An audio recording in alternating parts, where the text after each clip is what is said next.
Hey everyone, welcome back. We're going to do a deep dive into securing Oracle communications software. We've got this incredibly detailed security guide to help us out. It covers quite a bit: BRM, ECE, PDC, billing care, even the Business Operations Center. Wow, that's 5 different platforms. A security masterclass for anyone working with these systems. You got it. We'll pull out the most important stuff from the guide and give you a solid security foundation. Love it. I'm all about those little details that make everything come alive. We'll get ready for this. Did you know that sometimes keeping certain tools enabled can actually make things more secure? Sounds kind of crazy, but we'll get into why that's the case. Okay, you've got me hooked already. Yeah. So where do we start this security adventure? Let's kick things off with BRM billing and revenue management. It's often a prime target because of all that sensitive customer data. Makes sense. It's like the vault where all the important customer info is kept. Exactly.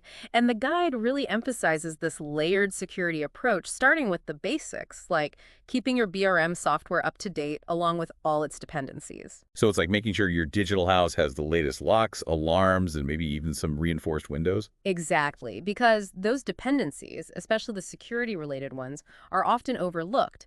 Outdated software can have vulnerabilities that attackers are just waiting to exploit. Got it. No weak links in the chain. Now, the guide also talks about securing the installation process itself, which seems super important. It is. They recommend being very careful with things like port numbers, usernames, passwords, and database SIDs, and making sure they're not set to the defaults. So don't make it easy for the bad guys to just guess their way in. Right.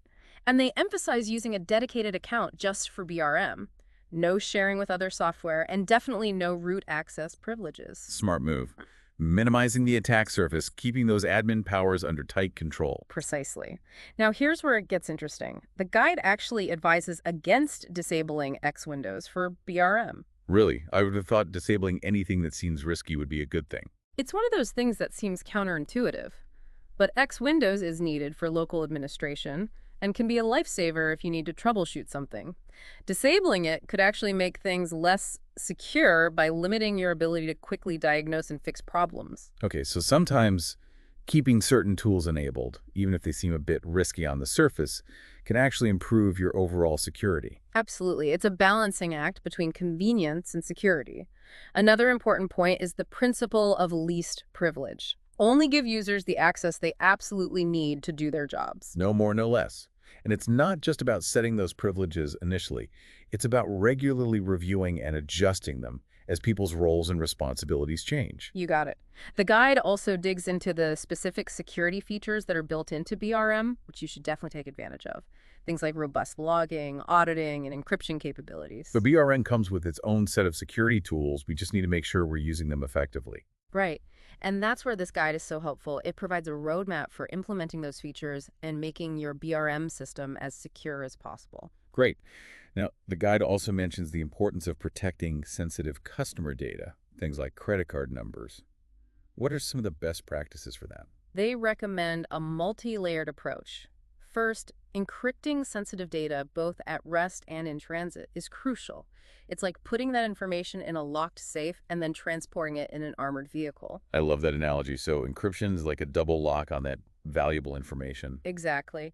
And for those who are integrating BRM with payment tech, they strongly suggest using a VPN to protect that connection. Another layer of security. It's like building a secure tunnel for that data to travel through. Precisely. The guide also highlights the importance of tokenization, replacing sensitive data with non-sensitive tokens. So instead of storing the actual credit card numbers, you're storing these unique tokens that represent those numbers. Right. That way, even if someone manages to gain unauthorized access, they won't be able to steal the actual credit card information. Makes sense. It's like having a decoy vault to protect the real treasure. Exactly. And on top of all these technical safeguards, they also emphasize the human element training employees on how to securely handle sensitive data. Because even with the best technology, human error can still be a weak link. Absolutely. It's about creating a culture of security awareness within your organization where everyone understands the risks and their responsibility in protecting sensitive information. Great point. It's a team effort, technology and people working together to create a secure environment for BRM. Exactly. Okay, let's move on from BRM and check out PDC, the Pricing Design Center. Ah, yes. This is where you create all those pricing models and strategies. It's like the heart of how your business makes money. And just like protecting those crown jewels, keeping PDC secure is super important. You got it. The guide really stresses those secure installation practices as the foundation for PDC security. So no cutting corners when it comes to setting things up. Right. For production environments, they specifically recommend going with the secured installation mode. Now, there's also a silent installation option, but they say that's more for testing environments where speed is more important than security. Got it. Secure for the real deal, silent for those test runs. Now, remember how we were talking about dependencies with BRM? Well, PDC has its own set of dependencies, and making sure those are secure is just as crucial. It's like building a house. You need a solid foundation, any strong supports. Exactly. The guide directs us to the specific security guides for each operating system and piece of software that PDC uses. So, for example, if you're running PDC on Red Hat Enterprise Linux, you'll want to check out their security best practices. Makes sense. We don't want any weak links in our chain. Now, before we even start the installation, the guide highlights some crucial pre-installation steps. So it's like prepping the construction site before we start building. Exactly. One key step is enabling SSL for your WebLogic server domain. This ensures that communication between PDC and the WebLogic server is encrypted. Another one of those secure tunnels. Always a good idea. Absolutely. And they also emphasize the importance of setting up the server key store certificate and getting a trusted client key store certificate. Okay, certificates. They always sound a bit technical. What's the main idea here? It's all about trust. Establishing that chain of trust. Think of it like this. You're building the secure communication channel, right? And those certificates are like digital IDs, making sure that both the server and the client are really who they say they are. So it's like a digital handshake, verifying everyone's identity. Precisely. And you're going to need to have those certificates ready to go before you even begin the installation. They're essential for that secure connection. Okay, got it. No installation without a proper ID check. Anything else we need to do before we get started? Yes, they recommend configuring the Oracle Database Advanced Security Encryption and Integrity Algorithms. This adds another layer of protection, ensuring a secure connection between the installer and the database. Securing the pathway right from the get-go. Right. Okay, now let's move on to the actual installation process. The key thing here is choosing that SSL mode when you're installing PDC. Building that secure tunnel right from the start. Exactly. And you'll remember that trusted client key store certificate we talked about earlier. You'll need to provide that during the installation to make sure you have a secure connection to the WebLogic server. Like showing your ID at the door to get access. Exactly. After the installation, the guide recommends taking care of those installation log files. Why are those important from a security perspective? Well, those logs can contain a lot of information, some of which might be sensitive. If you don't need them for anything later on, the guide suggests deleting them. Makes sense. If you don't need it, don't keep it around. Right. But if you do need to keep them, you got to make sure they're stored securely with the right permissions. You don't want that information falling into the wrong hands. Protect those logs. Now, the guide also talks about managing those WebLogic server cookies carefully. Remember how we discussed cookies and session stealing earlier? Well, the same thing applies here with PDC. Right. Those cookies can be a weak point if they're not protected properly. Exactly. The good news is that WebLogic Server has this feature called Secure Cookies. The guide highly recommends enabling this feature to make sure those cookies are only sent over encrypted channels like SSL. Another secure tunnel. Yeah. It seems like we're building quite a network of them as we go. We are. It's all about that layered security approach, making it as tough as possible for attackers to find a way in. Now, the guide also mentions the session timeout setting for PDC. The default is 10 minutes, but your WebLogic server admin can customize that to match your specific security policies. Yeah, flexibility is important. And speaking of adjustments, the guide goes into detail about managing those file permissions for PDC. Another key aspect of security, controlling who has access to what. Absolutely.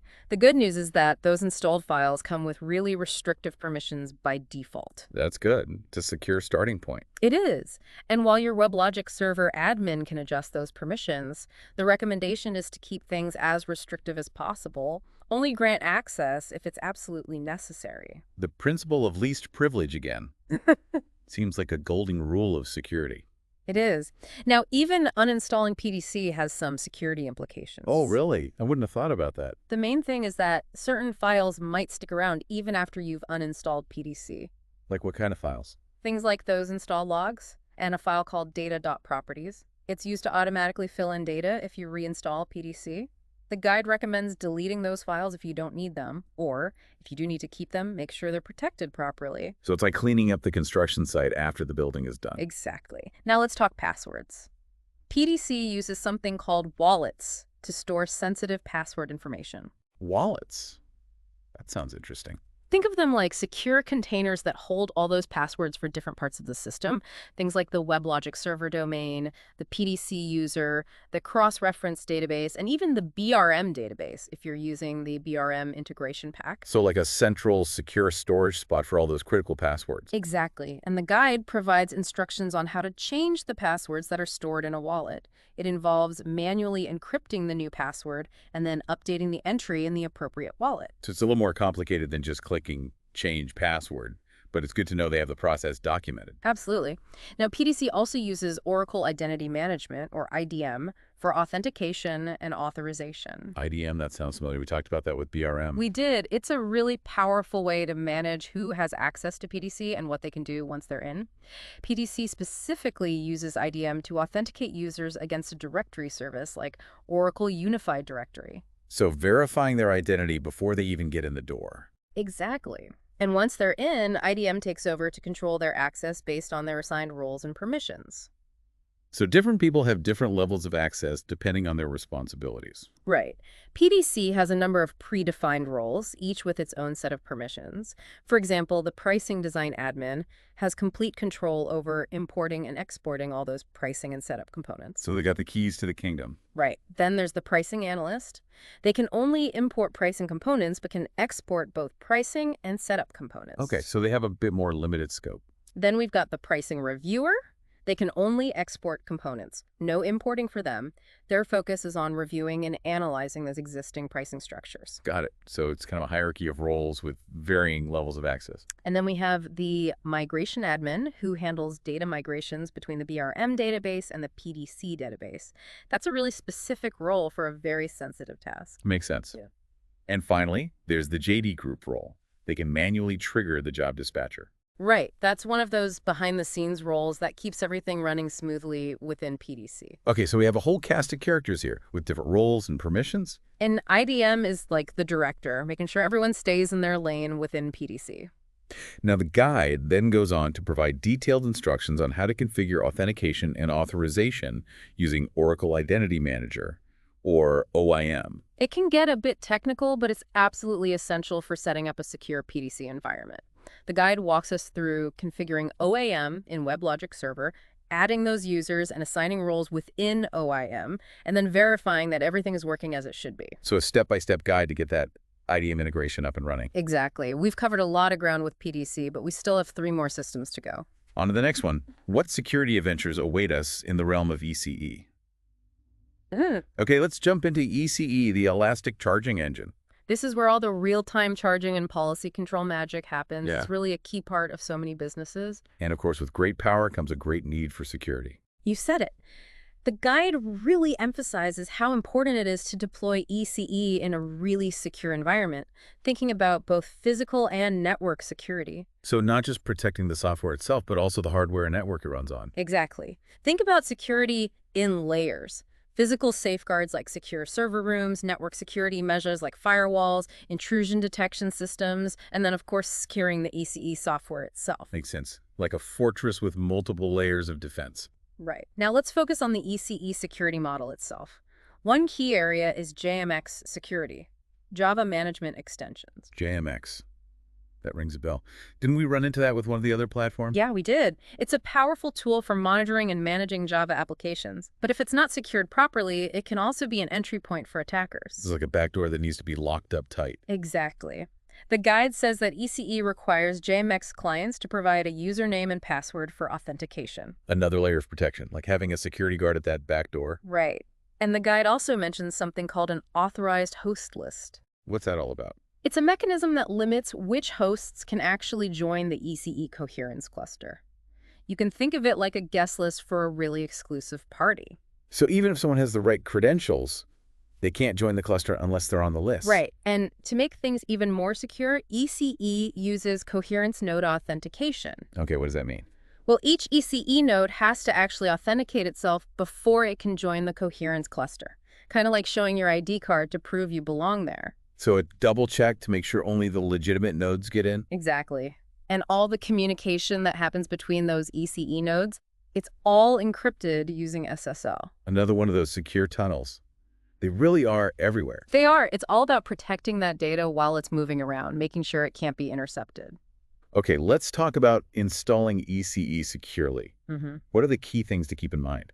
Well, during the installation, you'll be asked for some sensitive information, things like the account alias and key password for the coherence cluster security, the key store password, and some DNAME details. It sounds like there are a lot of passwords to keep track of. There are.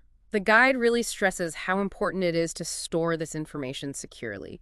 Think of it like your digital crown jewels. You don't want to just leave those lying around. And what's that DNAME all about? The DNAME basically specifies who's allowed to do what when it comes to cluster security. It's like defining who has the keys to which parts of the castle. Got it. So controlling access and permissions within that ECE cluster. Right. Now, that key store file is really important. Remember, that's where those node credentials are stored for that coherence node authentication. And it's also used for encrypting that communication within the cluster using SSL, right? Exactly. The guide does mention that you can actually override those key store passwords, but they strongly advise against it unless it's absolutely necessary. Why is that?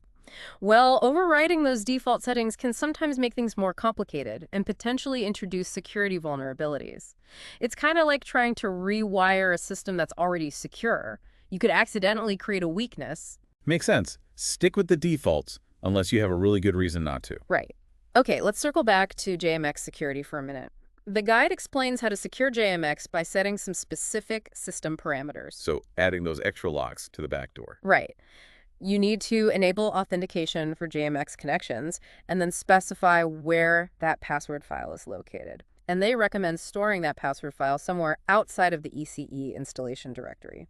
Don't put all your eggs in one basket. Right. Spread out those security measures.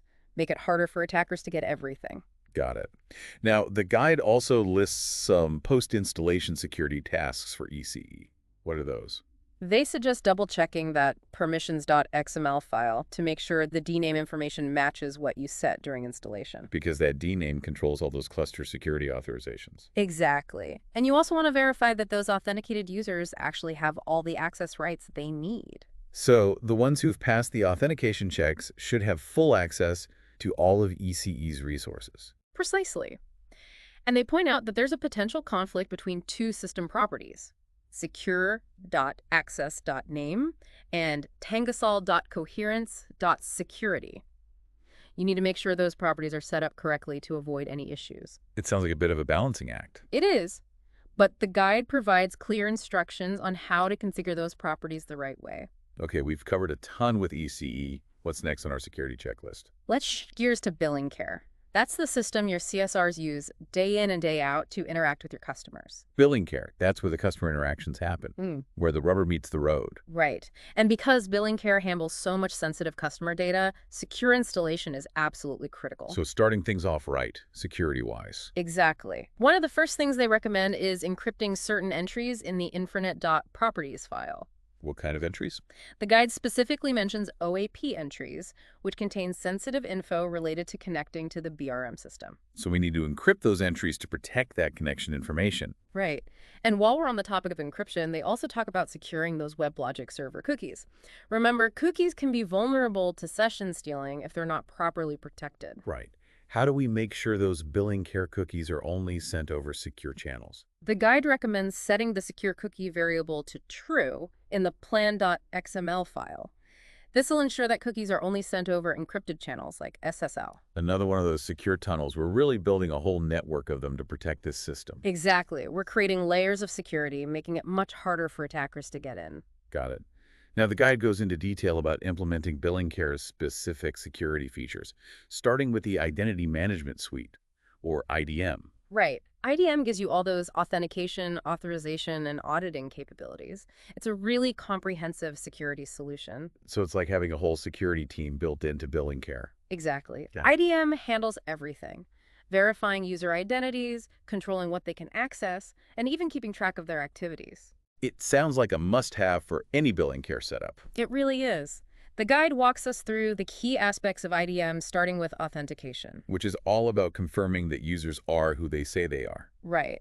Billing Care supports several different authentication methods, including basic authentication using usernames and passwords, and even some more advanced methods like single sign-on and token-based authentication. So you've got options depending on your security needs and how complex your environment is, You got it. Once a user is authenticated, IDM takes over and handles authorization. which controls what they're allowed to do once they're inside billing care. Right. Authorization in billing care uses something called resources.